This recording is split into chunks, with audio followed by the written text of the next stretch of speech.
Guys, road to গ্লোরিতে mister ট্রিপলার team যে সবচেয়ে শক্তিশালী টিম তোমরা এই ভিডিওটা দেখলে বুঝতে পারবা। এখানে সবার লাস্ট জোনে মিস্টার ট্রিপলার, যারা গেমিং এবং গ্রন্থ অফিসিয়াল আছে। গাইস দেখো গাইস, এখানে বেলেট কি পরিমাণ ফায়ার পাওয়ার এবং কি পরিমাণ আইকিউ। এখানে কিন্তু হাই অ্যাডভান্টেজটা নিয়ে নিল বেলেট। এবং গাইস, ওরে ভাই কি পরিমাণ ফায়ার পাওয়ার, অলরেডি দুইটা শেষ দ্বারা গেমিং এর। ভাই বেলেট এটা কি খেলা দেখাইলো, ও যে শ্রেষ্ঠ রাশার তার প্রমাণ আবারও দিয়ে দিচ্ছে। গাইস তিনটা প্লেয়ার নক, আর এখানে কিন্তু ফেলেমডি বেলেটের কিন্তু ক্যাসি লাগায় রাখছে এবং দূর থেকে জাস্ট বেলেটের হিল করতেছে। দেখো গাইস, মানে গাইস বেলেট মানে ওরা শুধু বলে দিছে তুমি দূর থেকে শুধু আমার হিল করো, দেখো আমি 1 ভার্সেস 4 কিভাবে মেরে দিই। তো গাইস এখানে কিন্তু যারা গেমিং এর লাস্ট একটা প্লেয়ার বাকি আছে, আর এই প্লেয়ারটা যখন দুরন্ত অফিসিয়ালের কাছে থার্ড পার্টি খাবে তখনই দেখো গাইস এখানে কিন্তু ফিল্মটি মুভ করা শুরু করবে। এই যে দেখো গাইস, ফিল্মটি কিন্তু মুভ করা শুরু করছে।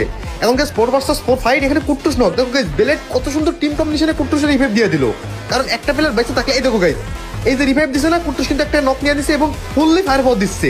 আর ও সাইডে বেলেট কিন্তু বেলেটের কাজটা করে দিচ্ছে, বেলেটটাকে একের পর ওয়াইপ করতেছে।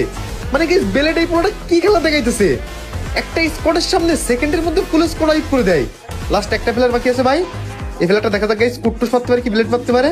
ভাই বুইয়া, মানে গাইস এই বেলেট পোলাটা এত পরিমাণ ফায়ার পাওয়ার প্লাস আইকিউ যে ওর সামনে বাংলাদেশের কোনো প্লেয়ার দাঁড়াইতে পারবে বলে আমার মনে হয় না। তো তোমরা কমেন্ট বক্সে বলে যাও, এবার রোড টু গ্লোরিতে মিস্টার ট্রিপলার মানে বেলেট কুট্টুসের টিমকে জয়লাভ করবে নাকি অন্য কোনো টিম জয়লাভ করতে পারে।